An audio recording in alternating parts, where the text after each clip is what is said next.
Hello, my fellow readers. Today I'm going to talk about a new for me shoujo fantasy series, and that is Nina the Starry Bride.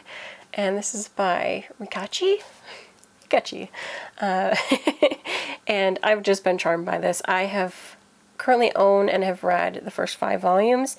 I think the 6th volume is out, but I don't know, it must not have been available when I bought the first 5, which was fairly recently, but whatever. I'm going to read the back of the first one, but then I'll talk about really kind of the story for the first 5, sort of. I'll try not to give like everything away so that it's enjoyable with surprise things through it all, but here we go.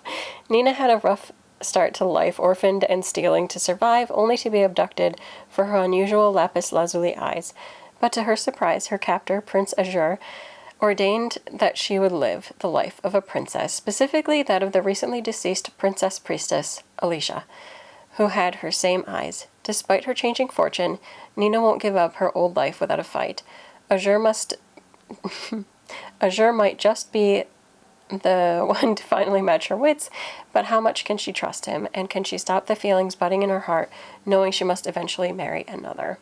So, yes, Nina is a street urchin, for lack of a better word, so she was an orphan, and she ends up, like in the beginning, she's teamed up with these 2 brothers, and they're stealing things, they're fighting for survival, and then one day, the one brother, I think it was the younger brother, if I'm remembering correctly, but he takes ill, and they can't save him, and he passes away, and Nina and the older brother, they do what they can to survive, but there is this tension between them after the death of the one brother.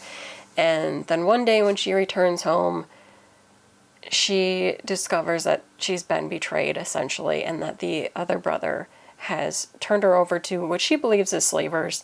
It turns out it's not the slavers, it's the prince. And we had sort of seen earlier, before Nina gets taken by them, that there was a horrible carriage accident, and we know that no one survived, but we have no idea why that's important at that time. Well, it turns out Prince Azure was the one who was checking up after the accident to see if anybody lived, because inside of the carriage was the princess priestess, and so she is now dead. And so now, essentially, he needs a replacement for her. At first, you don't really quite know why this is the case, but you're just guessing it's a thing that the royalty must just be doing in this case. Like, maybe he's worried if they discover that she died, he'll get blamed. You don't really know. So you have to read on. And that takes us back to now. Nina is taken in by them, and they set her up to be a replacement for Alicia. And they're trying to give her the lowdown, the whole fact that, okay, she was the priestess princess, or princess priestess, and she has a role to fulfill as such, where she's already betrothed to a prince of another country, and this should ally the 2 countries and help prevent a war. Like, there's definitely been tensions, and so I think they're trying to secure their influence and also keep a further war from breaking out. And so they're hoping that if the princess is married to him, who's just, I think, just in line. I don't remember. Is he the crown prince? Whatever. It's beside the point.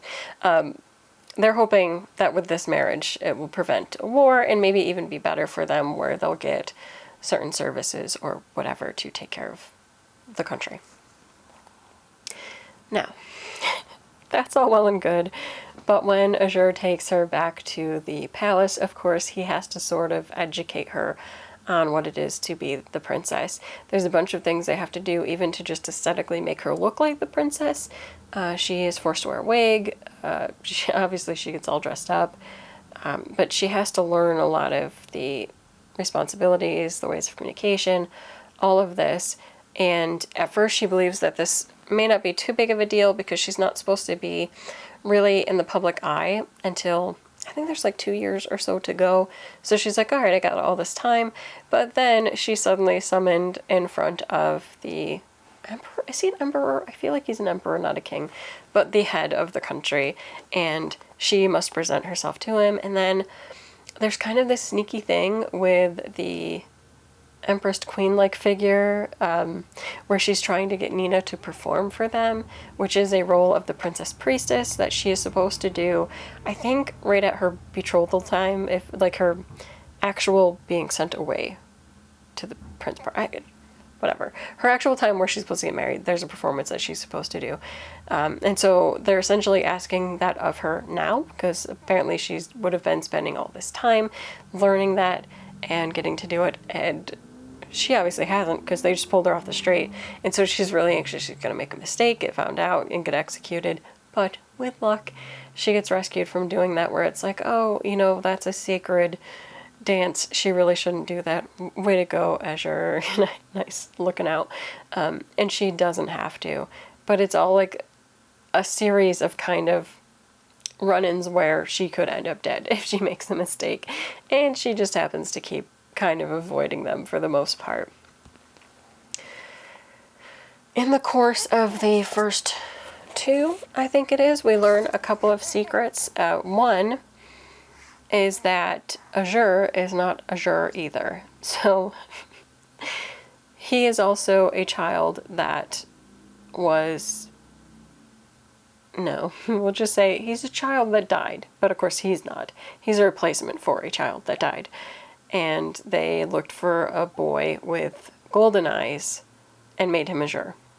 Now, unlike Nina, Nina has a memory of who she used to be, which is why she still likes in private to be called Nina, even though most of the palace know her as Alicia now. Azure doesn't remember his original name, which is kind of sad. But in Nina, he does see reflections of himself and who he used to be when he was a little boy. That child who really no longer exists, because ever since then he's had to play this role, and how difficult that would be. So he does have like this empathy for her. He understands what that was like, and he does often look out for her and really try to protect her. And long story short, the two definitely fall in love in like the first two volumes, and they know that it can't really happen because she is destined to go and marry the prince from the other land.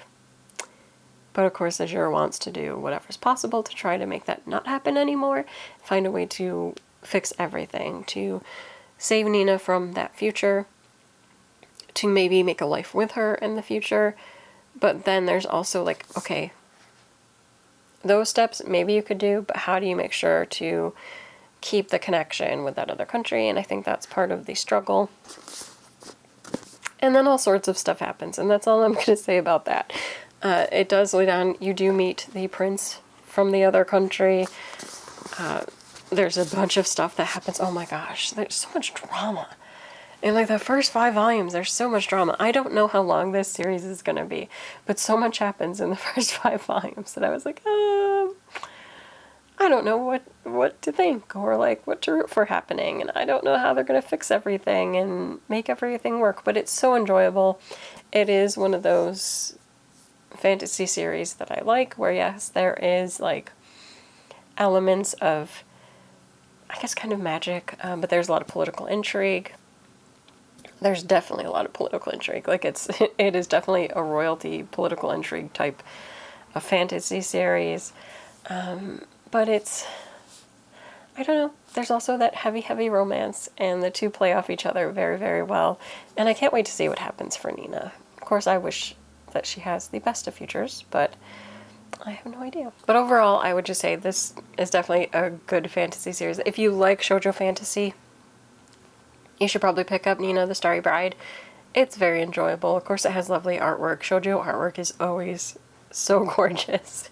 But I just, overall, I really like this. I like the characters. I like where it's going. There's so much happening.